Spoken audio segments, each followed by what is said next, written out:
privilege to present to you the mayor of the city of Huntsville, Tommy Battle, and he will talk to us about the state of the city. Tommy? Alan, thank you. Thank you. Thank you for that long, warm introduction, Alan. I appreciate that. I thought I had a time to breathe before I came up, but you know, when you start talking about the city, to me, it's something very exciting. A lot of people talk about, you know, you go to this place, this place, this place, and everything. And every place I go, you learn something else about your city. You learn something new that's going on, that's happening, something that makes a difference. And as you put all those pictures together, you get a whole picture of the city and where we are and what we do. And it's very fascinating. I'm going to try to leave some time at the end for questions. So if you have questions, just write them down and we'll get to them in a little bit. But one of the things that we do is in the city is that we have a strategy and a plan. When you start looking at what you have to do for a city, one of the things that you have to take into account is your city, the success of your city. Are you going to grow? Or do you want to continue to grow? And if you're going to grow, how are you going to do that? And one of the things that we found in looking at cities across the United States, and as I get further and further into being mayor, I'm in the 7th year right now, you look at other cities, and you look at those other cities, and you look at what they're doing, and how can you do the right things that they're doing, and how can you also make sure that the wrong things that have happened in other cities don't happen here. A lot of us are from somewhere else. How many of us are from somewhere else, not from Huntsville natives here? A good many of us here. Something like 60% of the people in Huntsville are from somewhere else. And we bring all those ideas from other places and we bring them here and we try to emulate the good ones, the good ideas that we've seen in other cities, and we take some of the ideas from other cities that we've seen where they've made mistakes, and we try to make sure that those don't happen in our town. And that, I think, is part of the magic of Huntsville. We're a small, big town. We're small enough that you go down the road and you see somebody you know all the time and you wave at them, but you're big enough there's always somebody new to meet. And that's one of the great things about being in Huntsville, Alabama. When we started off 7 years ago, we said, we've got 3 major things to do. And those 3 major things will end up producing a successful city, or a city that grows, a city that has a quality of life. And quality of life is one of those 3 things. But the first thing you got to have is an education system. And an education system is what can drive your city. Whenever we've had industry coming into the town, whether it's Polaris or whether it was Remington or whether it was GE Aviation, one of the first things they asked for, they said, can you provide a career-ready workforce? Can you provide a workforce for us, somebody that can actually do the jobs that need to be done? And when we look at them and we can answer that as yes, we can provide you a workforce, next thing they say is prove it. And so then we get down to the process of proving it. How do we make sure that they understand that there's a workforce here that has a good work ethic, but also is a smart, educated workforce? I wear on my lapel a little pin that says Huntsville, a smart place. And a smart place is what we like to be known as. That's our moniker. That's what we want to be known as, Huntsville, the smart place. You look at our schools. We have 3 great school systems here. We have a county school system, we have Madison school system, we have the Huntsville school system. And all 3 of those drive the education for the area. You cannot succeed in industrial recruitment, you can't succeed in having a successful community if you just have 1 good school system or 2 good school systems. You have to have 3 good school systems. Just last week we had the state of education and had the report and the update of the state of education. Tommy Bice, the state superintendent, was here and he looked around and he said, wow, y'all have so much going on. Y'all have so many good things happening in your school systems. We first heard from the county school system where they're struggling with $6,000 per student, but they're doing a good job with it. They're making their money stretch as far as they can and they're doing a good job. Next we heard from the city of Huntsville school system. And the city of Huntsville school system has come a long way in the last 7 years. If you look at at it today, it's not the same system that we had 7 years ago.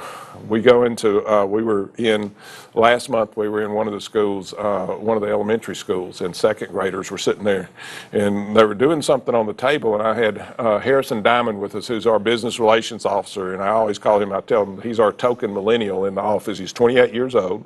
He lives in downtown, walks to work, and he was looking and he said, look at that. They're writing their name in code. And that was second graders. We went to another school a little bit later, and the fifth graders, they were having their hour of code celebration. And they were coding in robots that would move this way, this way, this way. Amazing things to see. Now, how many of y'all coded when you were in second grade? I see no hands raised right here. How many of you coded when you were in 10th grade?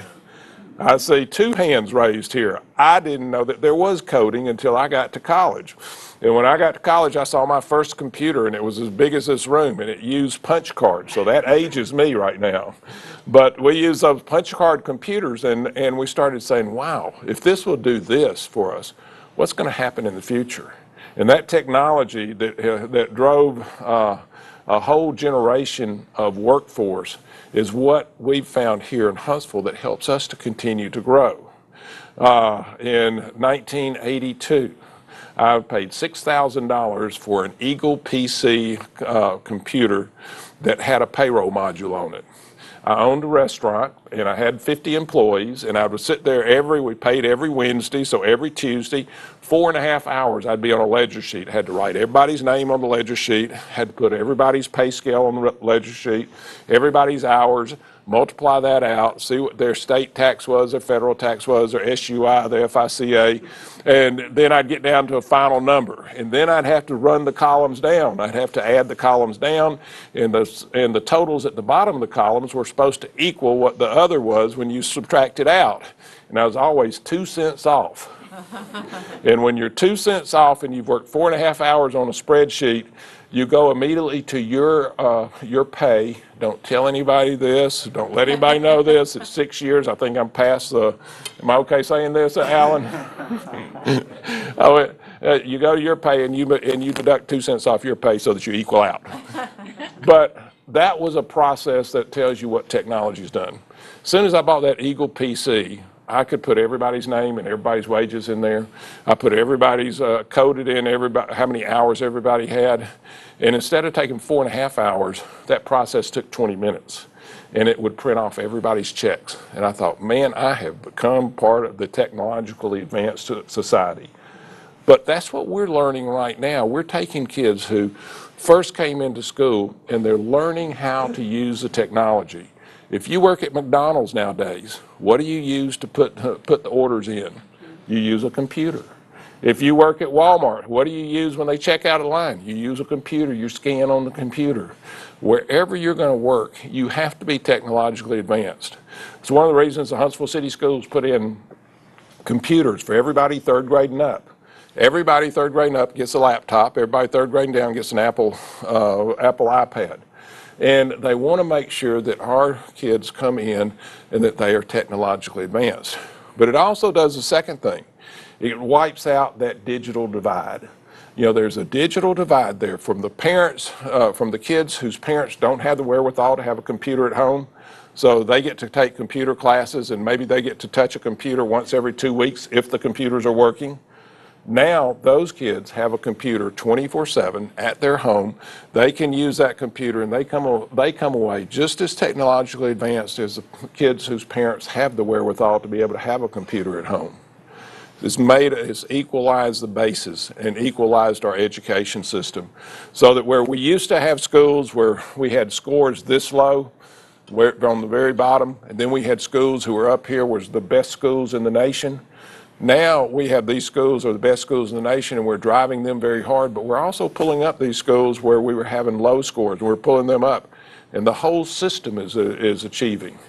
And what does that do to the system? When you take these kids who are down here, these kids down here didn't have a lot of chances of being somebody who was going to be a productive citizen in society.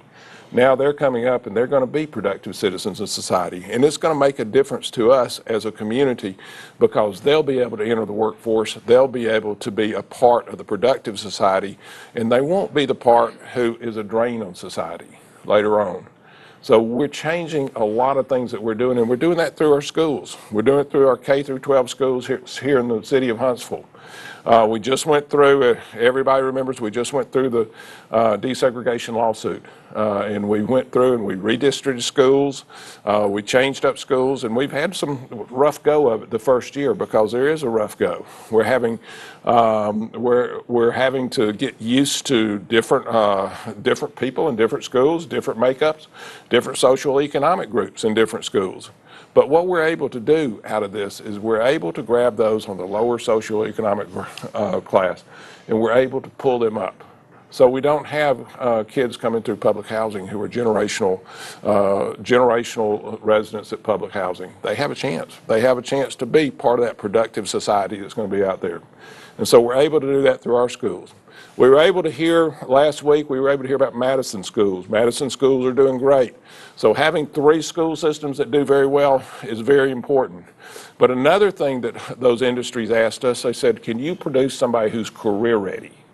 How can you give us kids who are coming out of high school who are career ready? So one thing that we've done in the Huntsville City Schools, we have the green car competition. The green car competition teaches our students how to design, engineer, manufacture electric cars that race each other. When we had an article about that in AL.com, I sent it up to Polaris when we were out there recruiting Polaris. And they looked at it and said, man, this is in the sweet spot of what we want to see happen in our industry. If they're doing this in their schools, they're going to provide kids who can come out and make four-wheel drive ATVs that can make the kind of all-terrain vehicles that we are used to producing. That's the kind of community we want to become part of. We also have, if you look at it, we have cyber teams in every one of our high schools and in most of our middle schools. And those cyber teams are in cyber competition. And last year, we won the cyber competition with Grissom, won the cyber competition, the worldwide cyber competition. And in the military division, Columbia School won the cyber competition. Now, what does that do? That opens up a whole new area where we can have workforce development, we can show we have a center of excellence, but also it gives us jobs in the future. Because whoever can provide the workforce that is trained to work in the technical cyber side in the computer world will have jobs in the future. So we started working on career development. But then also they said, well, what about your two-year colleges? And we could start talking about two-year colleges where we train people to work to the specification and guidelines of an industry. And then once they learn those specification guidelines, that industry hires them. We're doing that at Calhoun for Toyota right now. We're bringing in people into Calhoun. They're working on how to work in a Toyota manufacturing plant and what the skills are that they would need to have. And they're being trained there, and then they're going to work at Toyota. A great system. And then they said, what about your four-year colleges? And I said, we always talk about, we have 3 great four-year colleges, Alabama A&M, Oakwood University, and we have UAH. And UAH provides the engineers. Also, Alabama A&M provides the engineers. Each one of these schools adds to the mix of what we have here educationally. And if you have an educated workforce, if you have an educated community, you'll continue to grow, you'll continue to be successful. Second thing you've got to have. Second thing that we strive that we have here is infrastructure. Infrastructure is very important. Many people think infrastructure is just roads, but it's more than roads. But roads are key. How many of y'all came by orange cones as you came here tonight? Okay. If you were like me and came up South Parkway, you went by orange cones. If you came in through 72, you came by orange cones. But this is what we call the year of the cone because we have $250 million worth of road projects that are starting right now. Ultimately, over the next 5 years, we have $458 million worth of road projects hitting this community. That's a lot of road projects. That's a lot of road projects happening very quickly. But if we don't have the road projects, and we're going to grow and we're going to be successful, then we outgrow our infrastructure. And how many of y'all have been to towns where they've outgrown their infrastructure? You can look at all the towns around here, all the mid-tier towns or the larger towns around here. The towns that have grown, Atlanta, Nashville, Birmingham, Montgomery, Mobile, they've outgrown the infrastructure. When you outgrow your infrastructure and all of a sudden you go from having that 18-minute average commute that we have going to work and coming back, and you have an hour, hour and a half commute going to work, coming back, you lose a quality of life. If it takes you an hour to get to work, an hour to get back, that's 2 hours a day. If it takes you 18 minutes here to get to work and come back, that's 36 minutes a day. What are you going to do with an extra hour, 24 minutes a day of your life?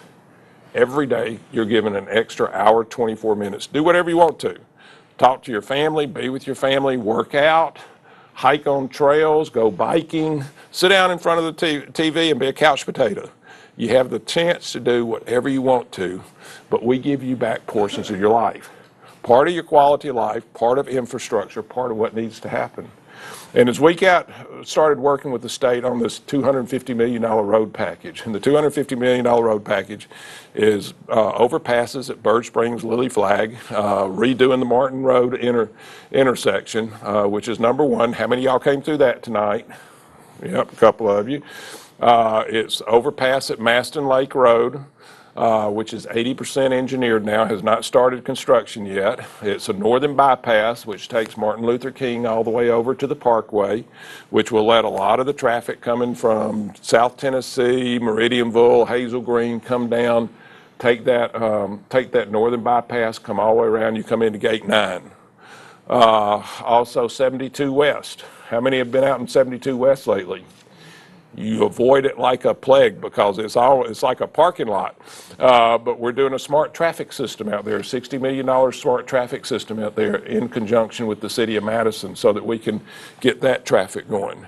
Also 72 East, we're working on it. We're working on Cecil Ashburn. But all those programs that are coming in are projects that we're working on so that we can stay ahead of our infrastructure, so that we can keep having that 18-minute commute tomorrow. As we grow as a community, we can continue to grow, but we can have that 18-minute commute. And a lot of people say, you know, I'm kind of tired of growing. I think I want to just sit with what I've got. I like what I've got, you know, that's all I want. But I'll tell you this, if it takes me $185 million to run my government this year, next year with the increase of prices, increase of labor, increase of demands that we have, it's going to cost me $190 million to run my government. So I'm going to have to grow. To be successful, I'm going to have to grow. Now, do we want to grow exponentially? Do we want to grow so quickly that we outrun our infrastructure, do like Nashville's done and like Atlanta's done and some other places, like Washington, D.C. and the Beltway area? No. We want to grow. We want smart growth. We want measured growth. We want to have growth that is incremental so that as we grow and as we put in this infrastructure, we can keep that quality of life, which is the 18-minute commute coming to and from work, and we can keep that in place. So that's one of the things that we work on a day-to-day basis. One of the things that I think we were very smart with, and we took it, we worked with the Alabama Department of Transportation and came up with a plan, was we did the South Parkway overpasses. We talked about, we broke it into two sections. Number one is the Martin Road interchange where it comes into the Parkway, and that is one section. And if they get that done by December of 2017, which is about an 18-month build period, they get a bonus. They get a $2.5 million bonus to do that quickly. But that makes all the sense in the world because we want to get that project out of the way so we can start on the next project, which is south of there. And if they get that done in another 18 months, they get another $2.5 million bonus. And the reason we did that is because we all remember when we did the Weatherly overpass and it took 12 years to do it, we basically killed the business corridor that was on the South Parkway. And it was a real pain to get through there that whole time. So we decided that we wanted to move this on quickly. So Well, within 3 to 4 years, we'll have the access roads built, the overpasses done, and the interchange at Martin Road done. And we're doing that, and we're paying a premium to do that quickly, so that it doesn't disrupt for as long as what we have seen in past. And so it makes a lot of sense to do that. Some of the other things that we were doing with infrastructure. Infrastructure is such things as sewer. We bought $10 million worth of sewer out in Limestone County. And when we bought that $10 million worth of sewer system out in Limestone County, we bought it because we have a sewer plant there that can work on that. And a lot of people said, why are you investing in that in Limestone County? Well, I'll remind you that Polaris, when they came in, located in Limestone County, 2,000 jobs. And each one of those is a direct job. And a direct job has a spinoff of 2.5 indirect jobs. For each one of those direct jobs that a person working at Polaris, they're going to have 2.5 people. I don't know how you get a half person, but you do that. You get 2.5 people who are working as retail clerks, or they're working building a house, or they're working in the restaurant. But they are the spinoff that you get off of those direct jobs. So because we invested in sewer in Limestone County, all of a sudden we can service an industry there and we can provide jobs. We've also done that for GE Aviation. GE Aviation located out in Limestone County in the city of Huntsville in Limestone County, under 300 jobs, but they're doing composite matrix, complex composite matrix components. And they're putting together some tensile strength materials that will be used basically in the fins inside jet engines. And they are higher tensile strength. They can absorb more heat than normal metals. And it's first in the world that is being developed there. And by doing that, we're also leading the world in some composite matrix components. Those composites will also be used on helicopters. They'll also be used in rockets. They'll also be used in a lot of other things that have other applications in our community. So the infrastructure investment that we made gave us the availability to do that.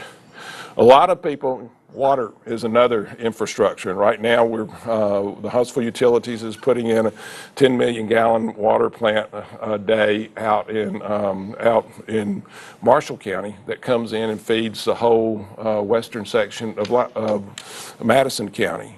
But another thing in infrastructure that people forget about is fiber to the home. Because the internet system is one that is so important to us, especially in our area. Last night I was talking to somebody who works at Digium, and they work from home. And they have to have that connection at home to be able to work there. They said about 25% of their workforce, 220 people, were working from home. And if they didn't have that connection or connectivity with portals that were big enough to take the data that they were shipping in and big enough to take the data that was being shipped back, we wouldn't have the infrastructure that we can continue to grow on. When Chattanooga did fiber to the home and the 1 gig system to the home, they had a huge influx of people coming in the technology businesses. And we're going to be doing the same thing. You'll hear more about that in the next month or so, and you'll hear about it. We've already had some great successes. Southern Lights has come and set up here, and they're mainly for your business customers. Comcast and AT&T have both expanded their services, and we have some others who are going to expand their services or expand into the area, and you'll be hearing about those in the next couple of months. But that's just as much infrastructure as roads, water, sewer. Infrastructure of fiber to the home is going to be just as important. The other thing that you've got to have, and this is one of the things that's very, very important to you, you've got to have a quality of life. And that quality of life means an awful lot. So when you're looking at why do you want to move to an area? Why do you want to be part of this community? Why do 60% of us come from somewhere else and land here? And I hear this story time and time again about people who came kicking and screaming. They came to Huntsville, and now we can't get rid of them. They don't want to leave. But they want to be part of our community. They want to be part because you have a quality of life. Quality of life means a lot of things to a lot of people. Quality of life is your 18-minute commute to and from work. That's part of your quality of life.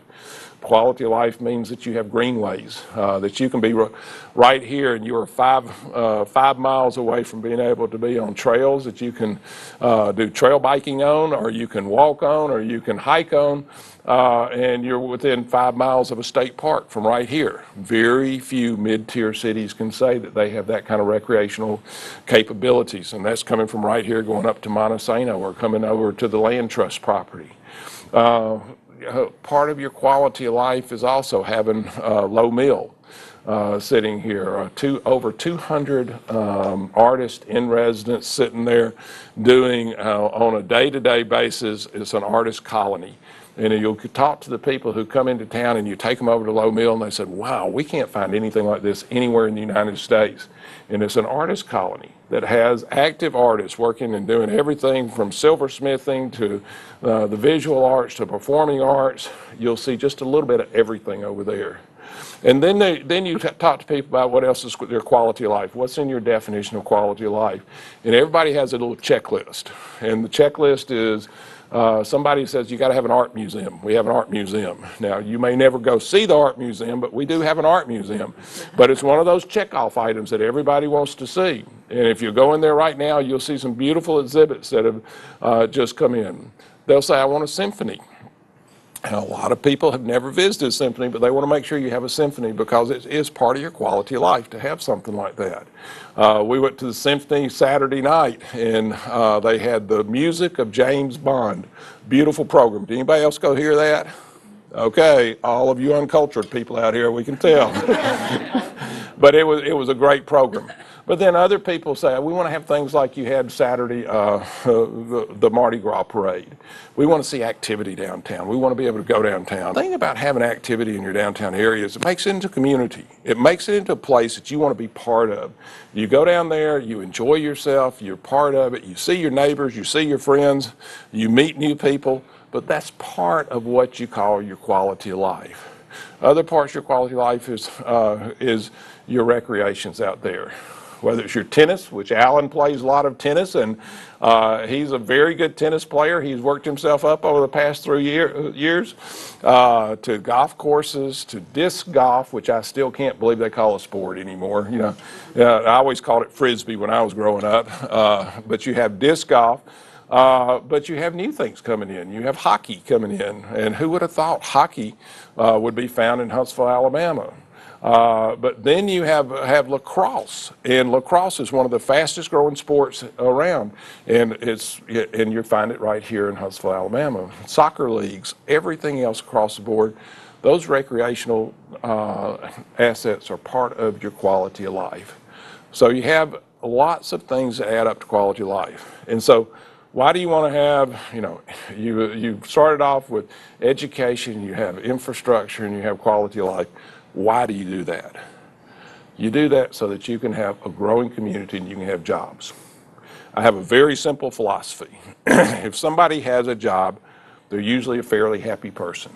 They can pay their bills, they can pay for their children, they can pay for their car and make their car payment and everything else, and they're fairly happy if they have a job.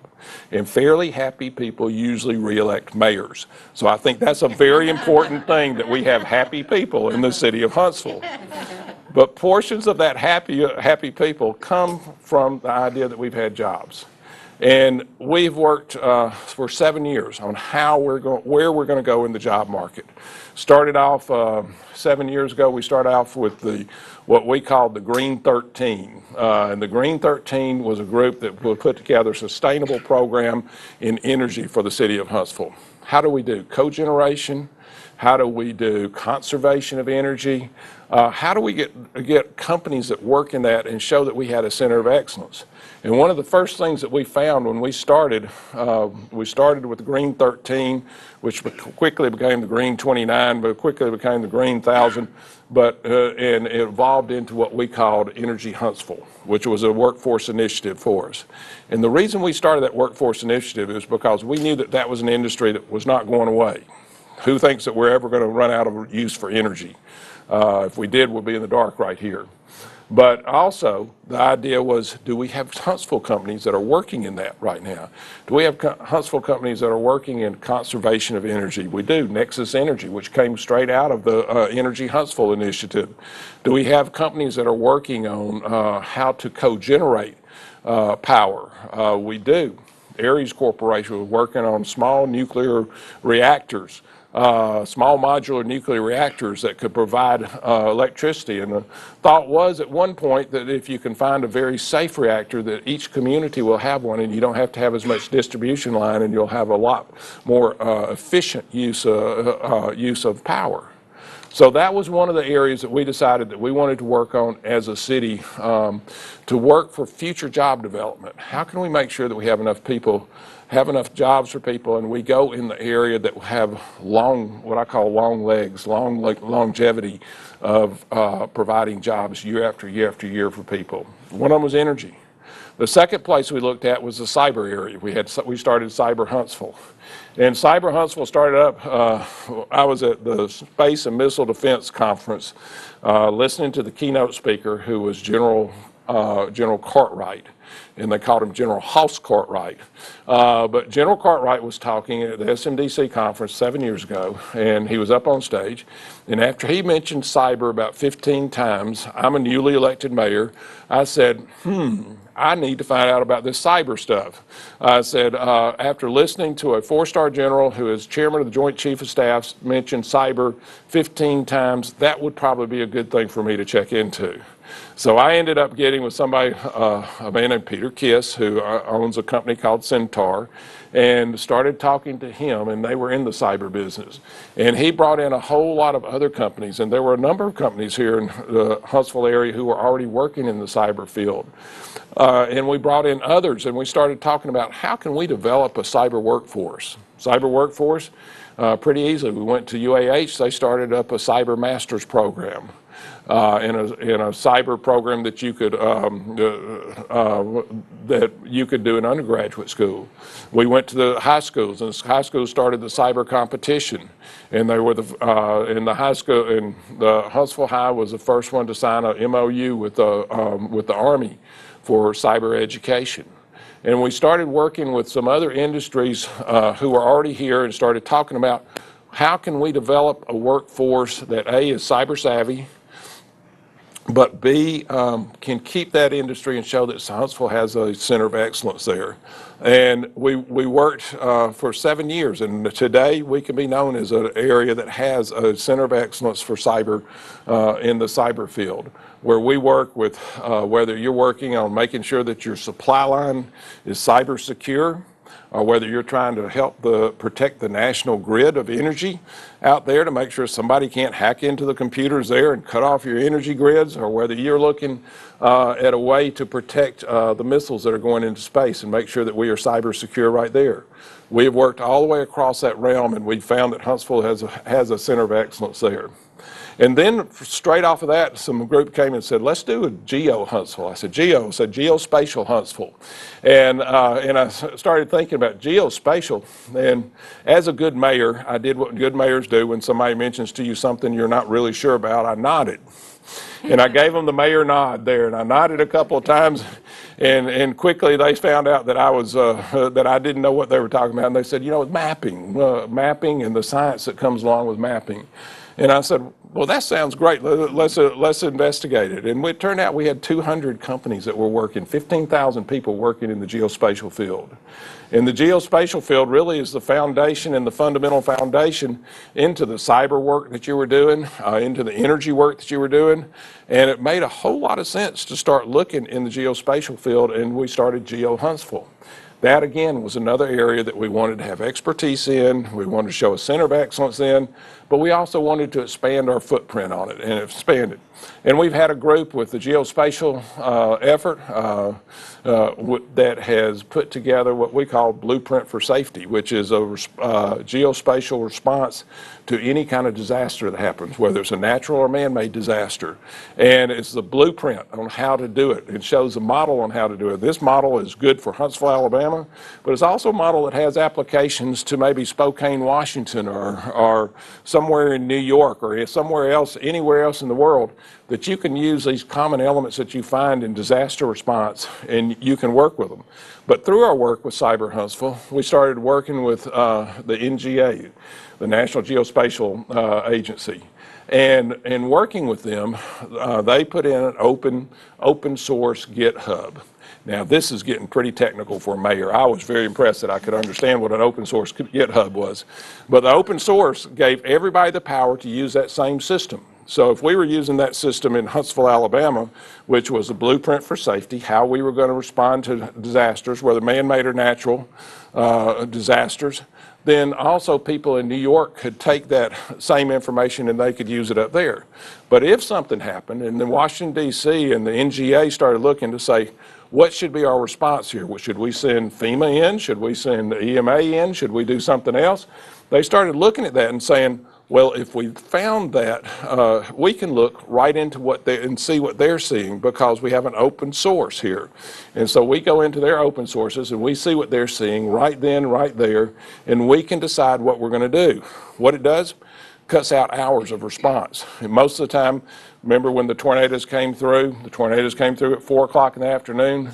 Our response started at 6 a.m. the next morning when it got light enough to really see what we had.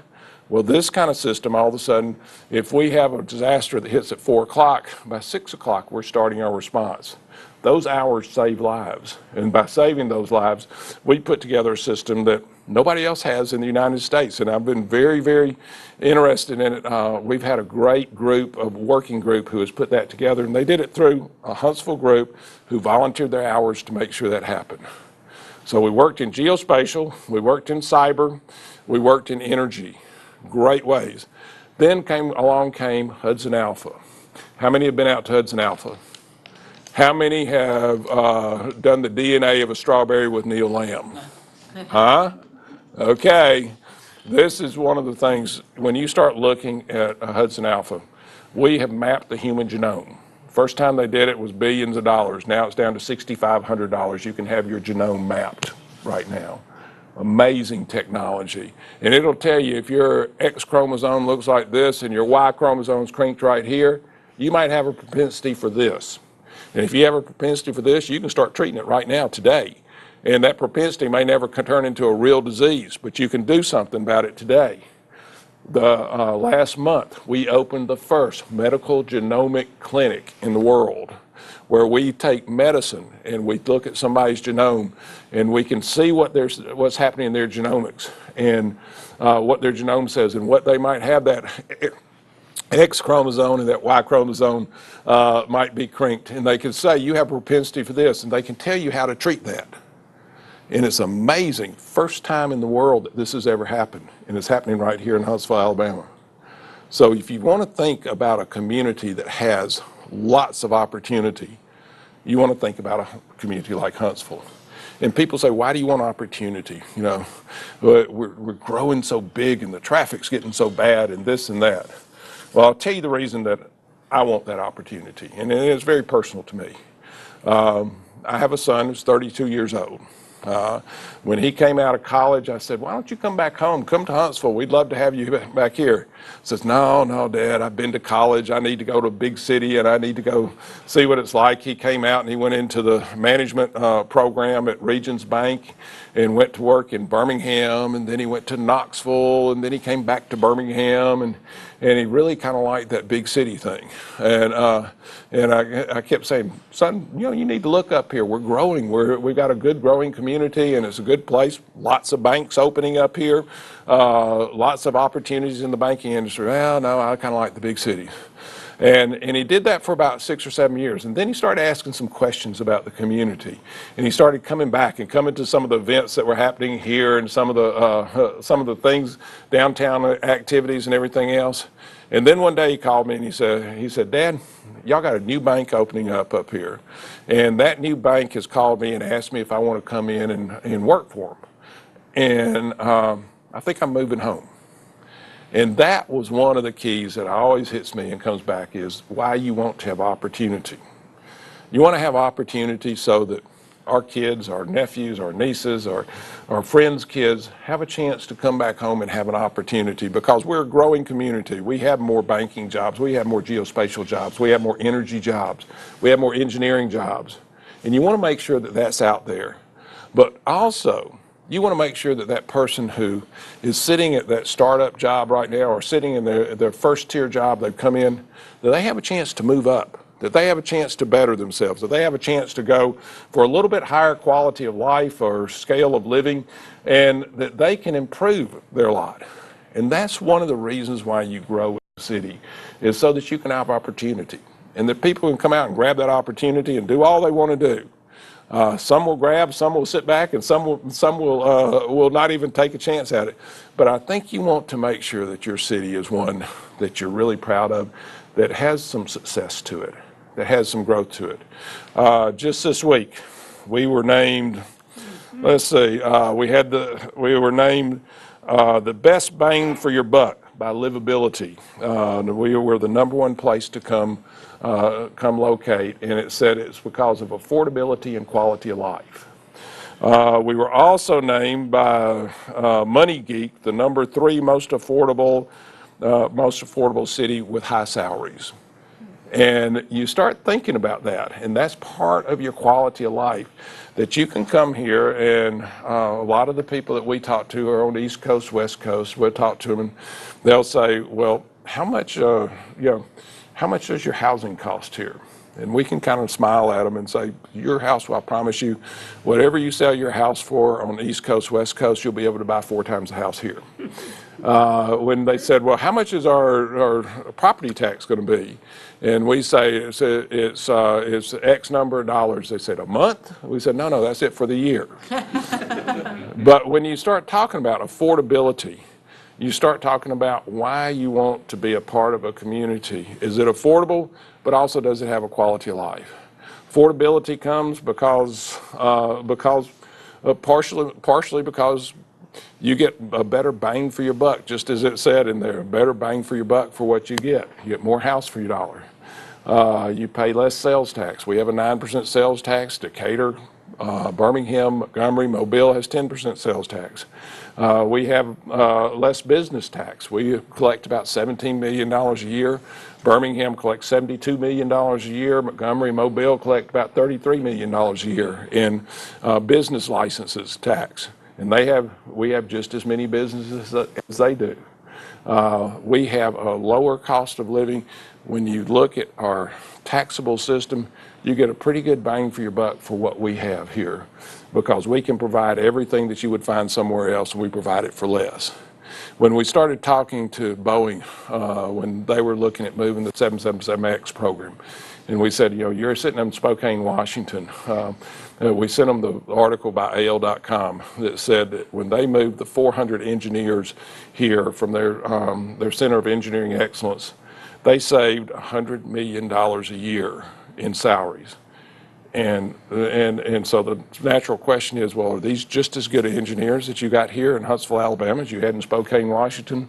Well, when they got in trouble with the 787X, these same engineers worked for 6 years to pull them out of the weeds and make sure that worked and was a working plane. So yes, we do have just as good engineers as you have. We have a lower cost of living. That lower cost of living comes into competition. One of the things we have to realize is that the free enterprise system works. We're all in a competitive situation. The city of Huntsville, when we go out to look for industry, or when we go out to bid on a job, we're competing with everybody in the world. It's not just in the United States. It's not just in Alabama. We're competing worldwide. We don't compete necessarily with the Arabs or the Auburns or the Opelikas of the world. We compete with Arlington, Virginia. We compete with Austin, Texas. We compete with places on the West Coast, Silicon Valley. We compete with the Boston area for health care. We compete with Washington, D.C. and the Beltway. And so when we compete in that way, we have to have some of the best and the brightest. Our schools, our education system has to have the best and the brightest. But we also have to have the cost of living so that when we put in that bid or we put in that contract and we put in, all of a sudden you can do things for a little bit less in Huntsville, Alabama, and it gives you a decisive edge when you're competing. When we're competing against those people in India who are coming, and those kids who are coming out of the academies in India, or we're competing against China, or we're competing against Germany, we as a community have to realize our cost of living gives us a competitive edge there. The education that we're providing here gives us a competitive edge. The infrastructure that we have put in gives us a competitive edge because we're competing against worldwide people every day. It's one of the great things about being mayor. I get to sit back and I get to watch all the little pieces come together. I play SimCity every day, just on a big scale. But I get to watch all the pieces kind of come together, and all the pieces kind of come together, and they give you the model of what is Huntsville. And that model is a model that has to be a little bit better than the places all the way across the world, all the way across the United States. And I think that we've been able to achieve that. And we've been able to achieve it because of a strategy, a plan, because we've had great leadership across the board.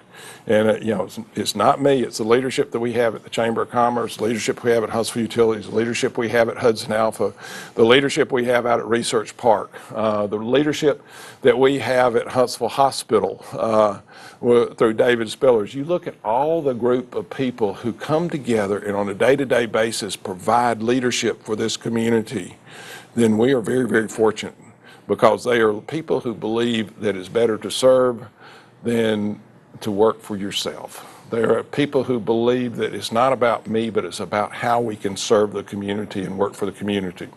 A lot of people come in and they say, what's the magic sauce of Huntsville? Why do you succeed when we don't? We've had groups come in and benchmark against us from 5 different states, probably 10 different cities over the last 3 years. And they benchmarked against Huntsville to say, why are you succeeding and why are we not? St. Mary's, Maryland comes in and they said, why are you succeeding and we're not? The magic of the reason that we succeed and they don't is that we have groups of people who will work together. We have good leadership across the board. We work together. We work for a common theme to make sure that our strategy works, that our plan works, that we can continue to grow. And that's the reason that we succeed. Thank y'all for having me out today. I'm going to leave it open for questions, and I see one question in the back. Yes, sir. 2 parts. First, you didn't mention much about Research Park and it's spilling over into onto the Arsenal area, the airfield out there, the airport. Nor did you mention the medical facilities. Okay. Question was, I didn't mention Research Park or the medical facilities. Thank you. Research Park, second largest research park in America, 4th largest research park in the United States. We have been working over the last 2 years on a new plan on Research Park. Research Park is 50 years old. You have some buildings out there that are 50 years old. Some people can say functional obsolescence, which means that the building has kind of outgrown its use. And so we've got some challenges in Research Park because we've got to make sure that we re-energize the park. We brought in some consultants last year, and they are finishing up their report in 2 months and going to give us a report on how to re-energize a research park. Portions of it may be the peripheral areas. We put some urban developments around there, the same thing that we did with the downtown area to re-energize the downtown area. Portions of it may be that we take some of the vastness that we've had at Research Park, because it's not a very dense research park, and we add a little bit more density to it and have some more multi-tenant buildings in that area. Some of those things are just some of the things that are being worked through right now with the Research Park Board and with the experts that we have. The medical district that we have today, we have at Huntsville Hospital, we have the 6th largest public hospital system in the United States, which basically means in the world. And they have put together the 6th largest public hospital system, and they have done a great job with it. facing some daunting challenges. Those challenges are coming through some of the new health care as it comes in, some of the new regulations, some of the new Medicaid requirements that are coming in, and it's going to be interesting to see the future. I think the Huntsville hospital system will probably lead the state in how to redefine your hospital system, how to get your hospital system where it is profitable and it can work as a public entity. And that's a real challenge for us because we have a lot of rural hospitals right now who are being challenged. And we were talking at a mayor's meeting with the top 5 mayors recently. When you have the rural hospitals being challenged, if they close, their patients are going to go somewhere. But we're already in the situation where many of our hospitals are full. So if they're full, what do we do? And that's where the comprehensive health care plan has to come in, and we have to make sure that the state and the federal government has a comprehensive health care plan to make sure that these places stay open.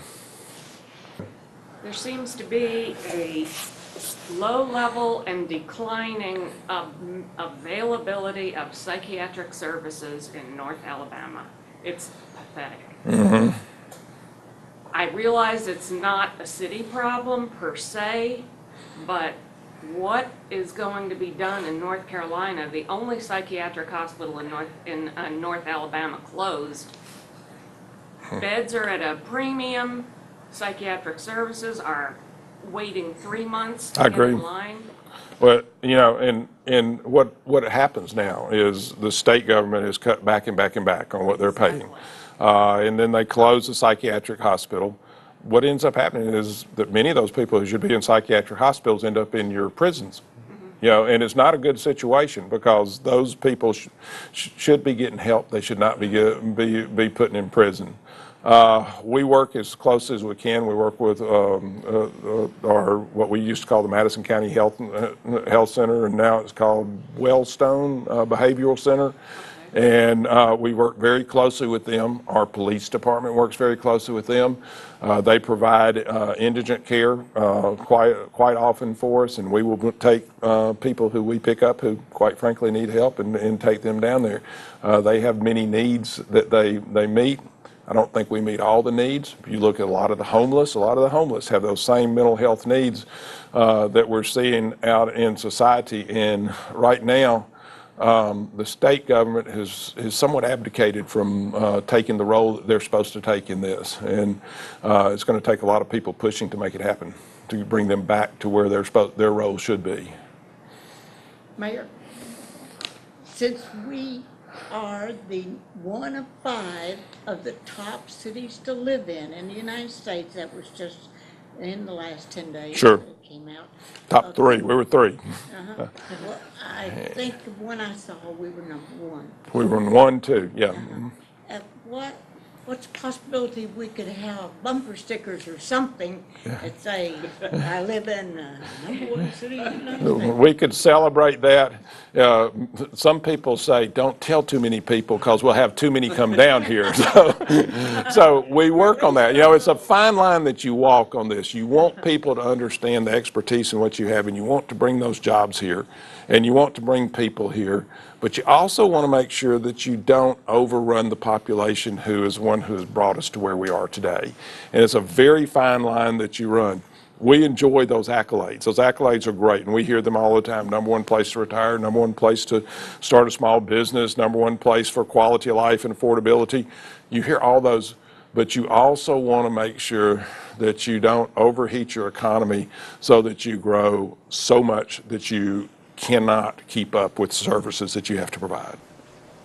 Mayor Battle, I work in the Madison County school system. I appreciate what you've had to say about that. But with regards to what you just talked about, it seems like Huntsville is an anomaly with a good economy, whereas a lot of places don't. And I'm afraid a lot of larger and medium retail firms, as well as the large construction and home builders have moved in and possibly overbuilt and maybe too many stores. Can you address that and the way you look at who should move in and how we're not just letting everybody come in? Yeah, and one of the things we're seeing home builder wise is finally we're starting to get the inventory that we need, because for a long time we had no new home inventory. Banks weren't lending on new homes or new home growth, and so you didn't see new homes coming in. The builders we need, quite frankly. We need builders who have the capacity to build and build some inventory up for us. The education system is very important to us. But the retail world, we're starting to pick up, and the ones that we're really working with from the city of Huntsville side, a lot of people are coming in, and they come in because they see a highly educated workforce, they see a high per capita income, an educated workforce, and you have the infrastructure that you can get from here to there to come buy at their stores. That's where retailers come in. But the ones that we're working with are the ones who are retail multipliers. They're the Cabela's of the world, the Whole Foods of the world. And what we're seeing right now is we're not seeing overcapacity, but we're being very careful. In certain areas, you're not seeing any capacity, but in other areas, you're seeing a lot of demand. So we're trying to make sure that we balance that as we come along. We probably have one more set of retailers to come in, and after that, we've pretty much saturated that market. And we know that, we have maybe one more big shot coming, but after that, we know it's time to sit back and let ourselves grow into it. Yes, sir. So with all these businesses coming, we've got an empty old Walmart building at Drake and Parkway. We've got Hazel and Hamilton wide open. We got Madison Square Mall issue. What's being done in the city about all these vacant buildings? Within a month, you'll hear about the old deserted Walmart, which used to be a Kmart, if you remember. Hazeland will happen in 2019, 2020, 2021. That's the time frame for it, because you have to wait till you get the high school moved over there, some development in the area.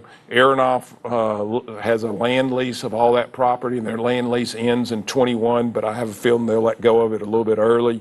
That will happen 19, 20, 21. If you push it too fast, you get a bad development.